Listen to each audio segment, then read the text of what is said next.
viewers, welcome to our Free Concept TV. Headline: Assassination moment Tinubu received death message, told he could be killed in 48 hours. President Bola Ahmed Tinubu, like many other Nigerians who fought for democracy system of government, was targeted for elimination by the military dictator in the 1990s. However, while many prominent Nigerians, including the alleged winner of the June 12 presidential election, MKO Abiola, died during the struggle, Tinubu managed to escape, even though he was told that he had just 48 hours before he would be killed.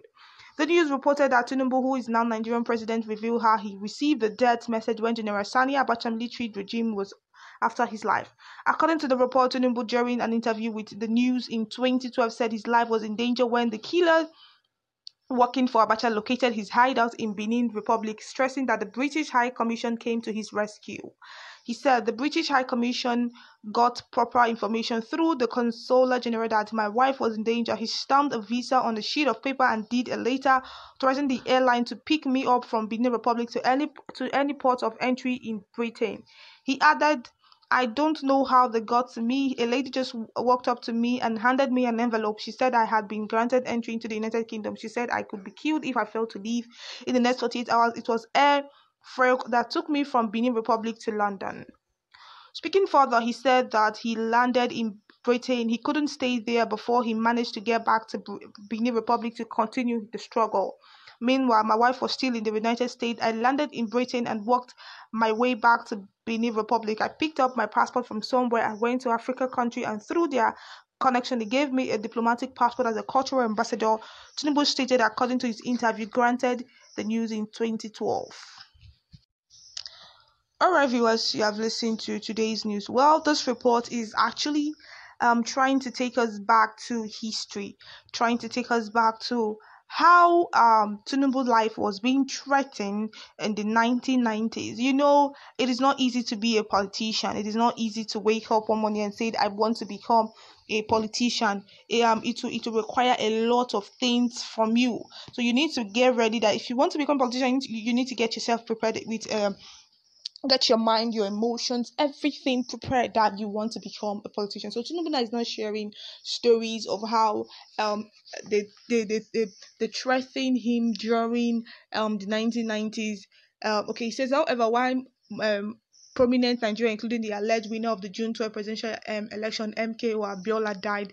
You know, MKO Abiola, we celebrated June 12 this year. Every year they've been celebrating June 12. It's a remembrance to MKO Abiola, who died during the struggle. He was the one that we are celebrating every June 12. What he did was remarkable, so we cannot just forget it, but we cannot just allow it to go down the drain. What he did is something that needs to be remembered every year. So that's why we are doing June 12. So if you don't know why we do June 12, why we always do June 12 as public holidays, because of MKO Abiola, who died. Do you understand? It is for to remember him for the things that he has done. So Tinubu managed to escape, even though he was told that he had just 48 hours before he would be killed. He managed to escape. Then they were after his life. A lot of people were after his life then and all that. So he had to escape. Him, his family, his wife, things were after his life. So he needed to leave the country. If not, he's going to die. They said the news reported that Tinubu, who is now Nigerian president, revealed how he received the death message when General Assãssïñãtïøñ military regime was after his life. So he was sharing tips. He was telling news reporters how things are when he wanted to get into politics, how everything started, how his life was being threatened, his family, everything about him, the things he went through, the things he passed through, and all that. He said General Assãssïñãtïøñ military regime was after his life. Then, so a lot of things happened to him, and he said, according to the report, Tinubu, during an interview with the news in 2012, said his wife was in danger when the killers working for Abacha located his hideout in Benin. So he had to go and hide in Benin Republic. He had to leave Lagos. He had to leave places that they are going to know him. So he has to go down to Benin Republic to go and hide. So the people that are after his life will not be able to get to him. But whichever way, they eventually find out that he's in Benin. and the person they lay hands on was his wife. So he got message that, okay, we have your wife right now. So he became scared. A lot of things really happened, became scared, and then he had said he does not know how the whole thing went, but the Britain High Commissioner came to his rescue. If not for the British High Commissioner who came for his rescue, that's why we and the British, we have this kind of close relationship.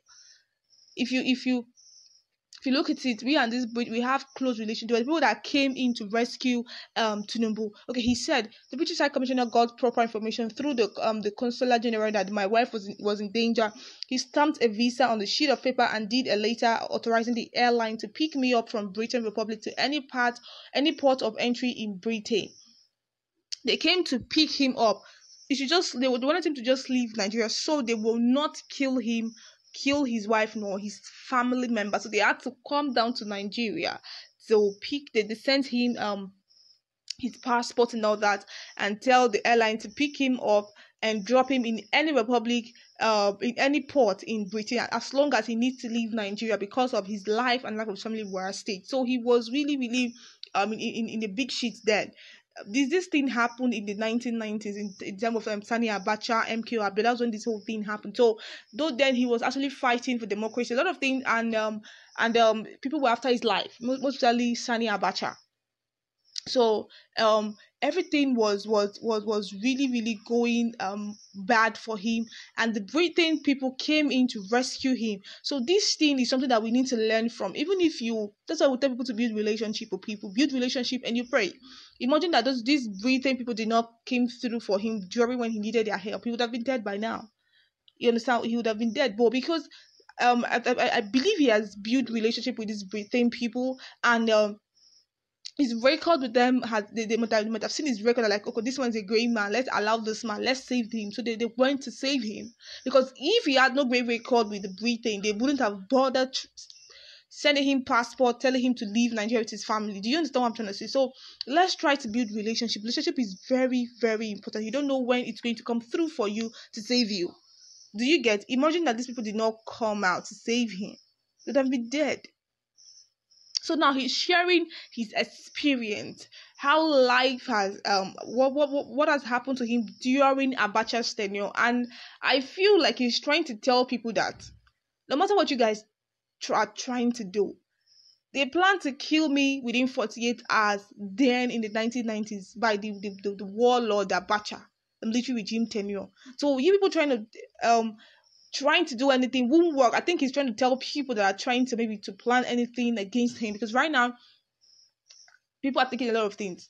So I think he's trying to tell people out there that if you like, plan whatever you want to plan. It's not going to work, because they tried to assassinate me then. It didn't work. So it won't work now, because why? You cannot do anything. So I feel he's telling people out there. Alright, viewers, you have come to the end of today's news. Please do watch by the comment section. Let us know what your views are. Thank you for listening.